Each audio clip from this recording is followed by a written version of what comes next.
జై శ్రీమన్నారాయణ. అందరికీ నమస్కారం అండి. మనం స్నానం చేసేటప్పుడు నియమాలు కొన్ని ఉన్నాయి, నియమ నిబంధనలు ఉన్నాయి. ఆ పద్ధతులు వేదశాస్త్రాల్లో చెప్పబడ్డాయి, మన సనాతన సాంప్రదాయాల్లో తెలియచేయబడ్డాయి, మన హిందూ శాస్త్రాలలో కూడా తెలియచేయబడినటువంటిది. అయితే ఏ విధంగా స్నానం చేయాలి, ఎన్నిసార్లు చేయాలి, ఎలా చేయాలి, ఎవరెవరు ఎలా చేయాలి, మగవారు ఎలా చేయాలి, స్త్రీలు ఎలా చేయాలి అన్నటువంటి విషయాల్లోకి వెళ్తే మనం ఇప్పుడు ముఖ్యంగా మగవారు ఏ విధంగా స్నానం చేయాలి, వేరంగా లేవడం, రోజుకి 2 సార్లు స్నానం చేసుకుంటే చాలా మంచిది. ఇప్పుడు చాలామంది ఏం చేస్తున్నారు, లేస్తారు, లేచిన తర్వాత ఎక్కడో ఒక చోట వెళ్ళి టిఫిన్ చేసేయడం, లేకపోతే ఇంట్లోనే స్నానం చేయకుండా టిఫిన్ చేసేయడం, స్నానం చేయకుండా పనిలోనికి వెళ్ళిపోవడం, స్నానం చేయకుండా డ్యూటీల్లోనికి వెళ్ళిపోవడం, ఇట్లాగా జరుగుతున్నటువంటిది. ఇట్లాంటి వాళ్ళకి, ఇట్లాగా చేసేటటువంటి వాళ్ళకి ఆరోగ్య బాధలు వచ్చేస్తాయి, అనారోగ్యం ఏర్పడుతుంది, ఆర్థికంగా ఇబ్బందులు కలుగుతాయి, దైవ అనుగ్రహము వాళ్ళకు ఉండదు, సైంటిఫిక్గా కూడా అనారోగ్యం కూడా వచ్చి చేరిపోతున్నటువంటి పరిస్థితి ఏర్పడుతుంది. ఇది సహజంగా మ్యాక్సిమం అందరికీ తెలిసినటువంటి విషయం. అయితే మగవారు ఏం చేయాలి, ఎలా చేయాలి అనుకుంటే మనము ఉదయం రాత్రి వేళ వేరంగా పడుకొని పెందలాడే 5 గంటల నుంచి 6 గంటల సమయంలో, అంటే సూర్యుడు ఉదయించక పూర్వము, అంటే సూర్యుడు రాకపూర్వము స్నానం చేయాలి. స్నానం చేసి కాలకృత్యాలు తీర్చుకొని స్నానం ఆచరించుకోవాలి. ఇప్పుడు ఒక అతిథి వస్తాడు మన ఇంటికి. అతిథి వచ్చే టైంకి మనం స్నానం చేసి ప్రశాంతంగా హాయిగా ఉంటాం. అప్పుడు టిఫినో ఏదో ఒకటి చేసేసేస్తాం, శుభ్రంగా ఆరోగ్యంగా సుఖంగా ఉంటాం. అప్పుడు మనం స్నానం వేరంగా చేసేటప్పుడు మన శరీరం ఉత్తేజంగా ఉంటుంది, ఆరోగ్యంగా ఉంటుంది, ప్రశాంతంగా ఉంటుంది మన మనస్సు. మనం ఏ పనైనా దాని మీద ఏకాగ్రతతో దృష్టి పెట్టుకుంటాము.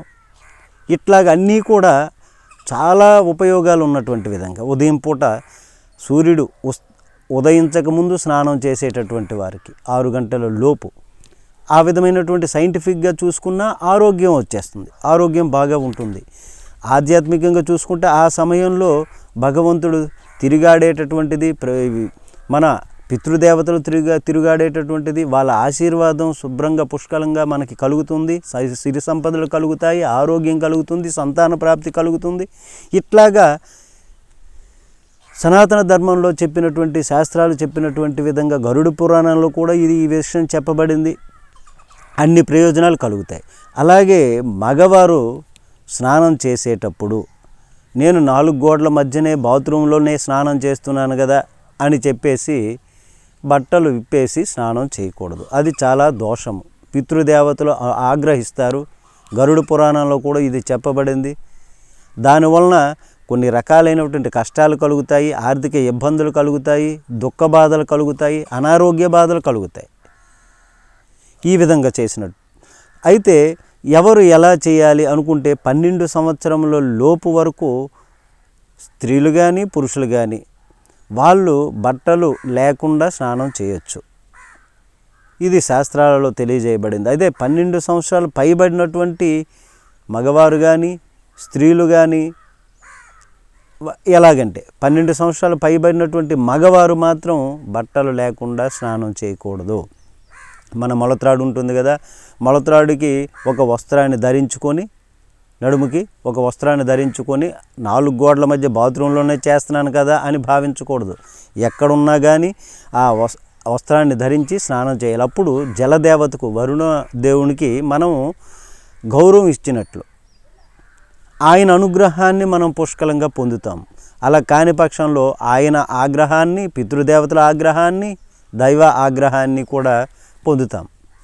కాబట్టి మగవారు ఈ విధంగా ఆ నడుముకున్నటువంటి ఆ మొలత్రాడుకు ఒక వస్త్రాన్ని ధరించి స్నానం చేసుకోవాలి. 2 పూట్ల స్నానం చేస్తే చాలా మంచిది. కానీ 2 పూటలు చేయలేనటువంటి వాళ్ళు ఒక పూట స్నానం చేసుకుంటే గంగా గంగా గంగా అని 3 సార్లు గంగను మాతను స్మరించుకొని స్నానం చేస్తే ఆ గంగా మాతకు కూడా గౌరవం ఇచ్చినటువంటి వాళ్ళం అవుతాము.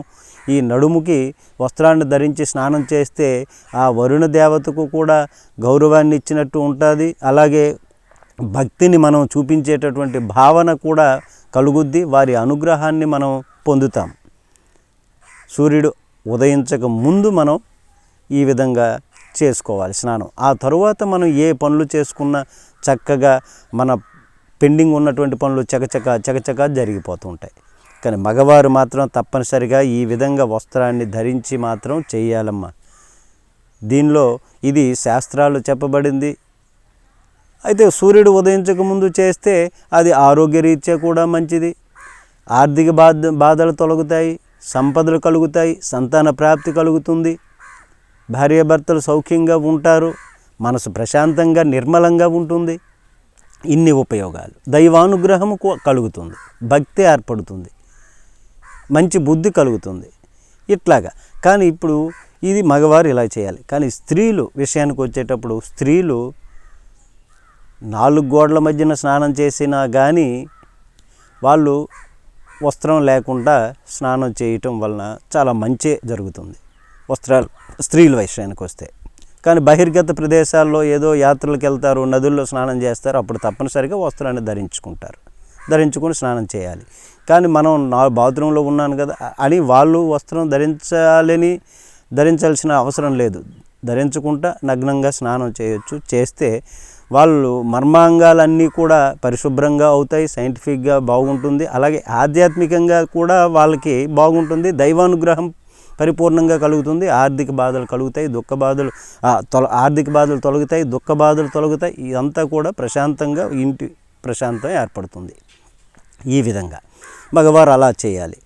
అయితే ఇక్కడ గంగా నదిలో అందరూ కూడా తీర్థయాత్రలకు వెళ్ళి స్నానం చేస్తున్నారు. ఇప్పుడు పార్వతీ పరమేశ్వరుల మధ్య ఒక సంభాషణ జరిగింది. ఆ సంభాషణ పరమేశ్వరుడు పార్వతీదేవితో చెప్తాడు. దానికి ఆన్సర్ ముందు పార్వతీదేవి ఒక ప్రశ్న అడుగుతుంది. స్వామి, వీళ్ళంతమంది ఈ గంగా నదిలో స్నానం చేశారు కదా, గంగా అంటూ స్నానం చేశారే, మరి చేశారు, వాళ్ళ ముఖాల్లో ఆనందం కనిపించడం లేదేంటి అని అంటే, పార్వతి నీకు తెలియదు, వాళ్ళు ఎవరు స్నానం చేయలేదు అని అంటే, అదేంటి స్వామి, ఇప్పుడే కదా మన ముందే కదా స్నానం చేశారు, మనం ఇక్కడ చూస్తున్నాంగా వాళ్ళని అని అంటారు.